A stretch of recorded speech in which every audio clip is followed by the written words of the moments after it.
네, 제가 알고 있는 한 목사님이 있습니다. 목사님이 사모님과 베이징에서 신혼집을 구하고 있었다고 합니다. 근데 집을 다니는데 여러 가지 집을 거치고 이제 두 집, 이제 조금 이렇게 조금 안 좋은 집들이 있었는데 그 집을 이렇게 거르고 해서 나머지 두 집이 딱 있었는데 그 집을 두고 사모님한테 물어봤다고 합니다. 이 집 중에 어느 집을 가는 게 좋겠어요? 라고 물어봤는데 사모님이 딱 얘기하기를 난 당신이 결정하는 대로 다 따르겠어요. 당신께서 원하시면 저는 다 좋아요 라고 그렇게 얘기했다고 합니다. 네, 이 한 목사님이 한준희 목사님이라고는 얘기 안 했습니다, 제가. 네, 네. 근데 그때 이 한 목사님이 더 아내를 아껴주고 싶고 더 사랑하는 마음이 들었다고 합니다. 그때 생각이 들었다고 그래요. 성경에서 아내에게 남편에게 순종하라고 말씀하시고 그 다음 남편에게는 아내 사랑하기를 그리스도께서 교회를 사랑하시고 그 교회를 위해 자신을 주신 같이 하라고 하신 말씀이 이런 말씀이지 않을까라는 그런 생각이 들었다고 합니다. 여기 계신 우리 남성 동지 여러분, 제가 한번 질문 한번 드려보겠습니다. 여러분은 늘 아내에게 늘 사랑하는 마음이겠지만요, 어떨 때 정말 아내한테 고맙고 사랑스럽고 정말 잘해주고 싶고 그런 동기부여가 팍팍 드셨습니까? 혹시 아내가 우리 남편분들에게 너무 적극적으로 믿어주고 우리 남편이 최고야, 그 자녀들도 우리 아버지를 제일 존경해요, 그렇게 존경해주고 세워주고 그 권위에 순종할 때 아니었겠습니까? 그리고 우리 여성 동지 여러분, 여성 동지 여러분, 남편이 늘 고마운 마음이시겠지만 어떨 때 정말 이 남편에게 사랑스럽고 정말 잘해주고 싶고 반찬 하나 더 깔끔하게 해주고 싶은 마음이 드셨습니까? 혹시 난 다시 태어나도 당신이랑 결혼할 거야, 당신 때문에 너무 행복해, 그리고 당신을 정말 아껴주고 칭찬해주고 존중해주고 사랑해줄 때가 혹시 아니셨습니까? 물론 사람마다 다 듣고 싶은 말, 고마운 말, 감사한 말, 그 포인트는 다 다를 거예요. 그런데 어떤 날은 칭찬과 축복의 말을 자동적으로 막 나올 때가 있는데요, 어떤 날에는 정말로 꼴도 보기 싫고 말도 섞기 싫고 형식적으로 그렇게 대하는 날도 있으셨는지 모르겠습니다. 사실 부부관계는 촌수가 없습니다. 그래서 이 세상 어떤 관계보다 더 친밀하고 가깝지만요, 그렇기 때문에 어떤 관계보다 더 상황과 분위기에 더 이렇게 감정이 더 많이 오고 가는 순간이 생길 때가 있는 것 같습니다.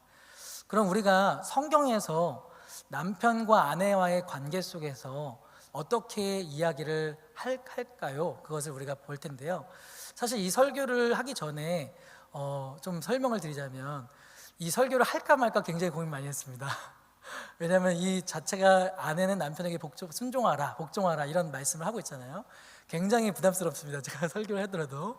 근데 제가 이제 베드로전서를 사실 쭉 해오고 있었는데 수요일날에 킹덤 스토리로 이렇게 하면서 조금 이제 뒤에 나중에 해야겠다라고 했는데 오늘 이제 기회가 돼서 오늘 이렇게 베드로전서 3장 본문을 가지고 말씀을 나누도록 하겠습니다.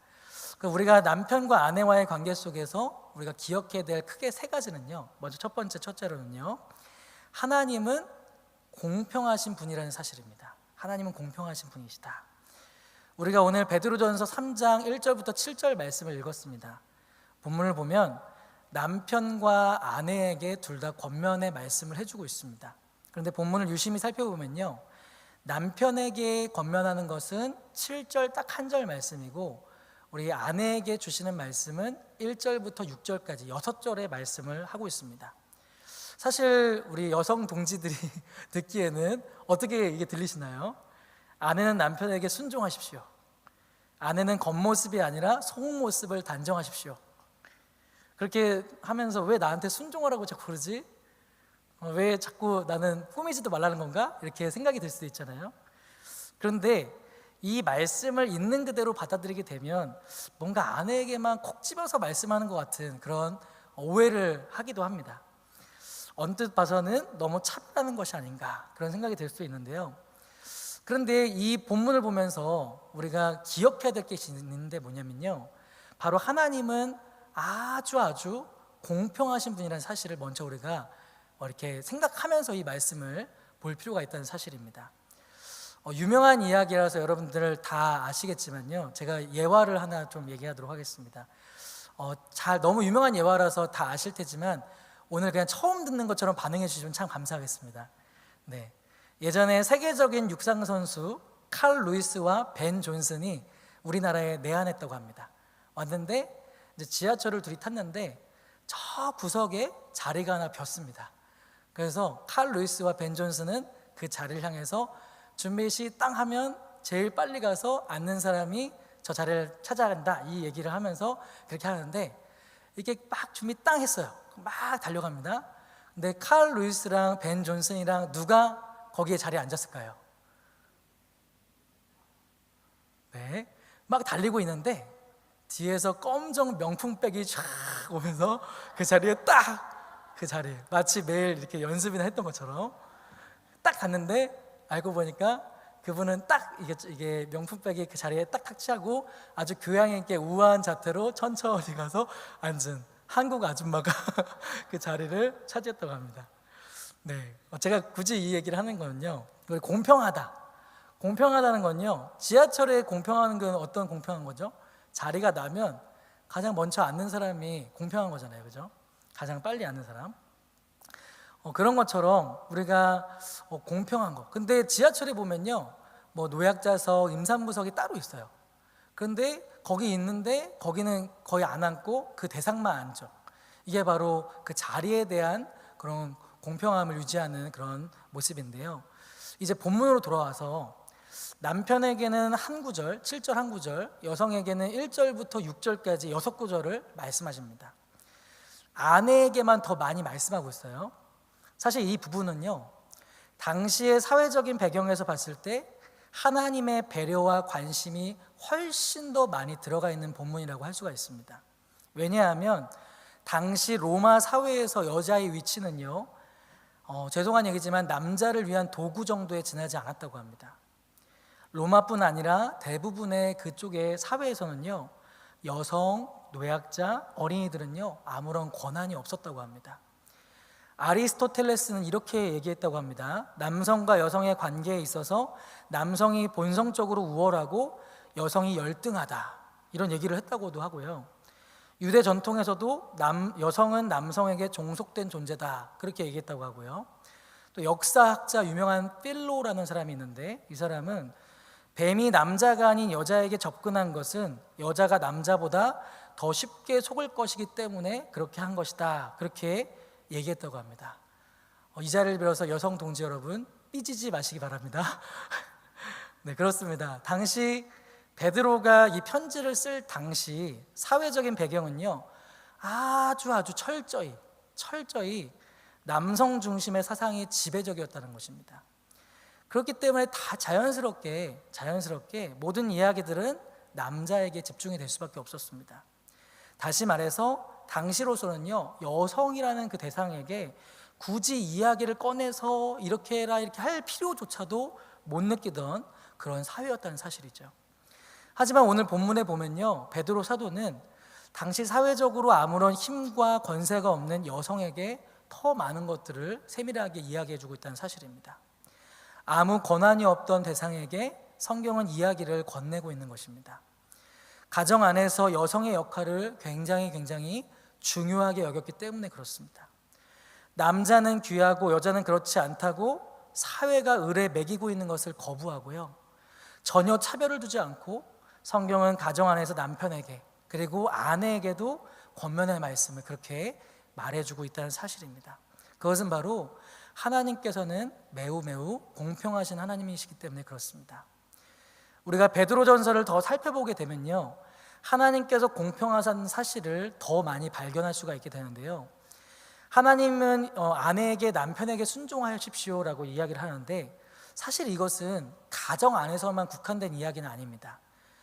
남편과 아내 사이에서만 국한된 것이 아니라 당시의 사회 전체적인 제도에서 그렇게 말씀하고 있는 것을 알 수가 있는데요, 오늘 본문 1절 말씀을 제가 한번 읽어보겠습니다. 아내들아 이와 같이 자기 남편에게 순종하라. 이는 혹 말씀을 순종하지 않는 자라도 말로 말미암지 않고 그 아내의 행실로 말미암아 구원을 받게 하려 함이니 라고 말씀하고 있습니다. 여기서 중요한 말이 나오는데요, 이와 같이라는 말이 나옵니다. 이와 같이라는 말을 우리가 언제 쓰죠? 앞에 본문과 뒤에 본문의 흐름이 동일할 때 이처럼 이와 같이 이렇게 연결할 때 쓰는 것이죠. 그러면 베드로전서 2장 18절부터 25절 그 사이에서 어떻게 말씀했길래 오늘 본문 3절 1절부터 이와 같이라고 그렇게 연결해서 말씀하는 것일까요? 앞에 내용을 보면요, 스데반의 순교 이후로 그리스도인들은 본격적으로 신앙의 박해들이 있었습니다. 그래서 믿음의 형제자매들은 신앙을 자유를 인해서 예루살렘을 벗어나서 소아시아 지역 등지로 그렇게 나아가게 됐습니다. 이렇게 고향을 떠나서 소아시아 여러 지역으로 흩어진 그리스도인 형제자매들을 가리켜서 우리는 디아스포라라고 말합니다. 그들 중 어떤 그리스도인들은요, 어떤 가정에 가정부로 들어가고 사환, 종 혹은 노예라고도 볼 수 있죠, 사환으로 들어가게 했었습니다. 그럼 베드로 사도는 그렇게 흩어진 믿음의 형제자매들에게 어떻게 권면했냐면요, 다름 아니라 너희가 흩어진 그곳에서 주인들에게 순종해야 된다라는 것을 권면했다는 것입니다. 베드로전서 2장 18절 말씀입니다. 사환들아 범사의 두려움으로 주인들에게 순종하되 선하고 관용하는 자들에게만 아니라 또한 까다로운 자들에게도 그리하라 라고 말씀하고 있습니다.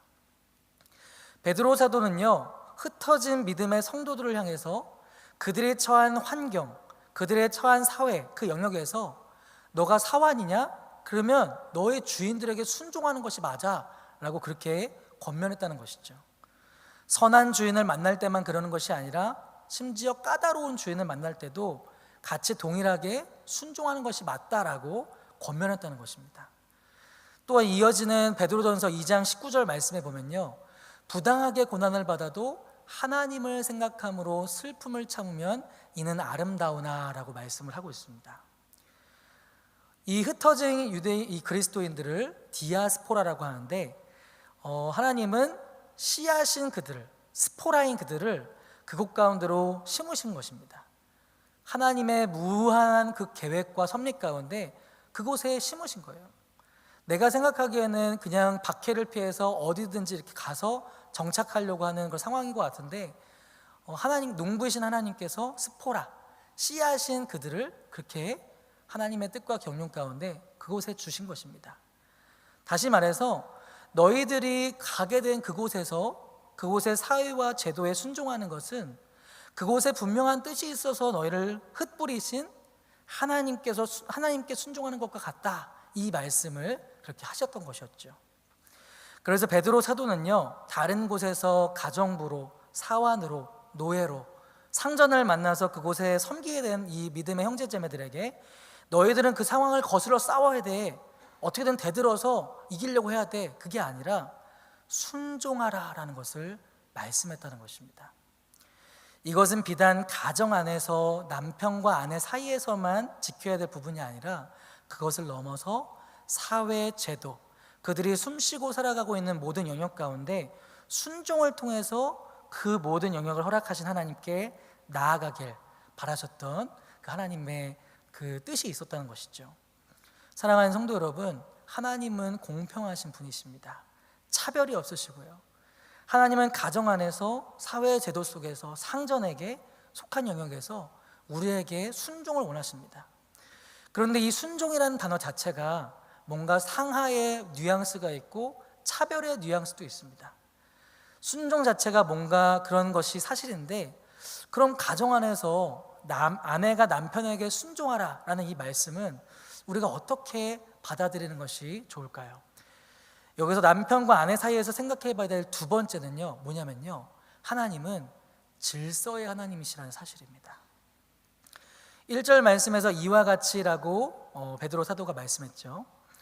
하나님께서 특별한 하나님의 뜻과 상황 가운데 주신 상황에서 상전에게 순종하는 것이 맞고, 심지어 베드로전서 아까 2장 19절에서 부당한 어려움이 다가올지라도 하나님을 생각함으로 슬픔을 참으면 이는 아름다운 것이다 라고 말씀하고 있죠.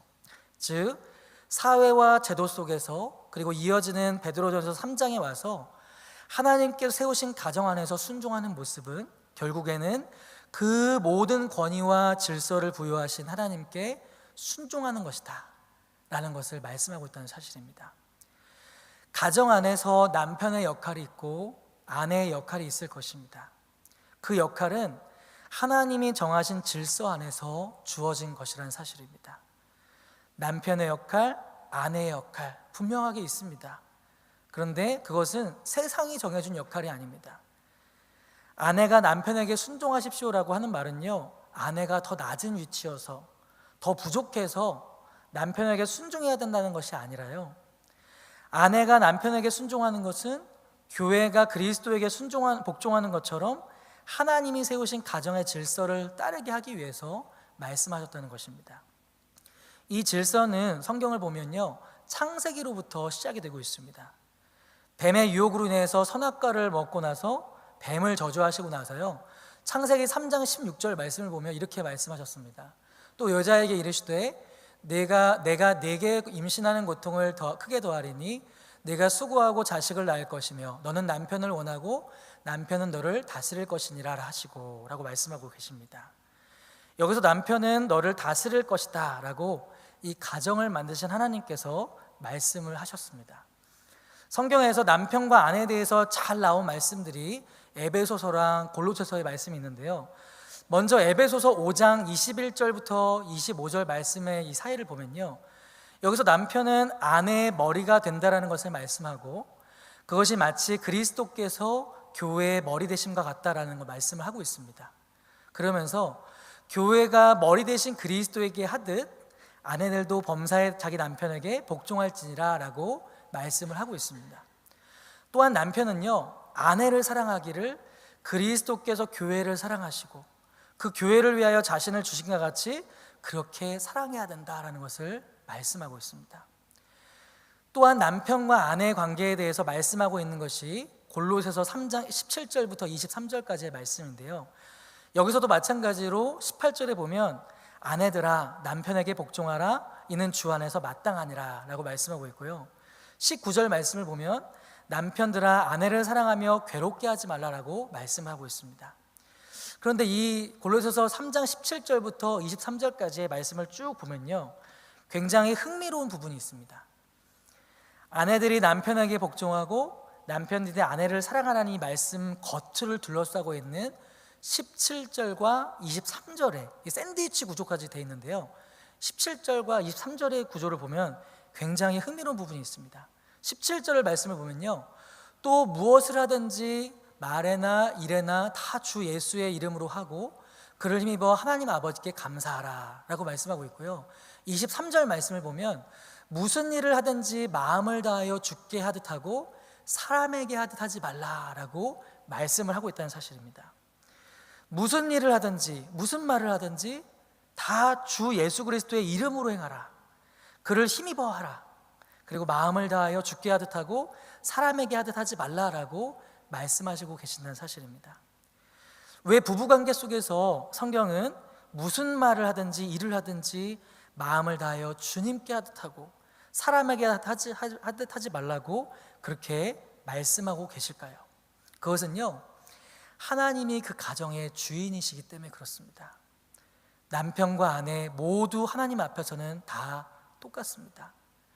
남편과 아내의 역할은 다를 수 있지만 가정 안에서 역할을 감당하는 목적이 더 좋은 남편이 되기 위해, 더 좋은 아내가 되기가 아니라 그 가정의 주인이신 하나님께서 불러주셨기 때문에, 하나님 안에서 연합되었기 때문에 부부는 그렇게 각자의 주님 주신 역할과 질서 안에서 주 안에서 공평하게 그렇게 서로서로를 존중하며 사랑하며 섬기며 나아가는 것이 필요하다는 사실입니다.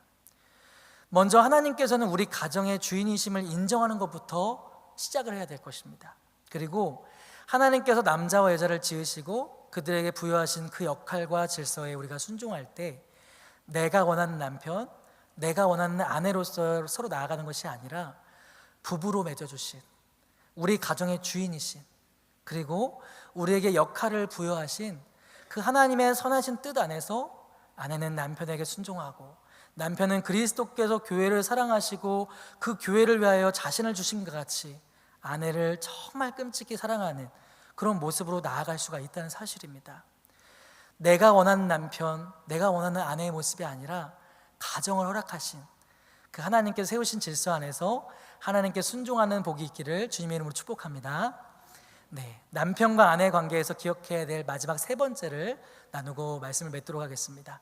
마지막 세 번째는요, 남편과 아내는 둘 다 서로 아주 좋은 기도의 동역자라는 사실입니다. 7절 말씀을 제가 읽어보겠습니다. 남편들아, 이와 같이 지식을 따라 너희 아내와 동거하고 그를 더 연약한 그릇이요 또 생명의 은혜를 함께 이어받을 자로 알아 귀히 여기라. 이는 너희 기도가 막히지 아니하게 하려 함이라. 아멘. 여성은 당시 사회에서 약자였습니다. 사실 남편도요, 아내도요, 둘 다 깨어지기 쉬운 그런 그릇 아니겠습니까? 저는 여러분들보다 결혼 생활 굉장히 짧게 했죠. 제가 여러분들은 훨씬 더 결혼 생활 짧게 했는데요, 여태까지 쭉 오는 걸 봤을 때 참 이렇게 좋은 일도 많이 있었지만 되게 많이 아쉽고 슬픈 일도 있었던 것 같아요. 근데 그렇게 생각하면서 아내를 생각하면 그냥 짠하더라고요. 짠해요. 그냥 짠하더라고요. 그냥 같이 그냥 이렇게 아등바등 사는 게 짠하는데, 그냥 그렇잖아요. 이렇게 서로 부부연을 맺고 연애하고 만나고 결혼하고 처음 남편 아내가 되고 처음 아빠가 되고 또 처음 아이들을 이렇게 학교를 보내보고 처음 이렇게 직장 생활 가보고 뭔가 다 둘 다 만나서 이렇게 하는데 다 처음이잖아요. 다 처음 하는데 그 속에서 얘기하고 또 교제하고 하면서 나아가는데 그냥 이렇게 그냥 여태까지가 쭉 오는 게 그냥 짠하는 마음, 그런 마음이 제일 많이 드는 것 같습니다. 여러분들 어떠십니까? 여러분들 아내를 생각하시면서 남편을 생각하시면서 이렇게 남편이 땀을 흘려서 열심히 산업에서 열심히 이렇게 재정적으로 이렇게 감당하고 계시는데 때로는 좀 짠하고 그러시지 않으세요? 여러분들? 네, 아무도 그러신 분이 없으신 것 같네요. 네. 네, 그냥 짠한 것 같아요. 그냥. 저도 이제 그렇게 여러 가지 이 아내랑 하면서 아내랑 이제 결혼해야겠다는 생각이 들었던 때가 있었는데요, 아내가 자기 전에 꼭 하던 게 있더라고요.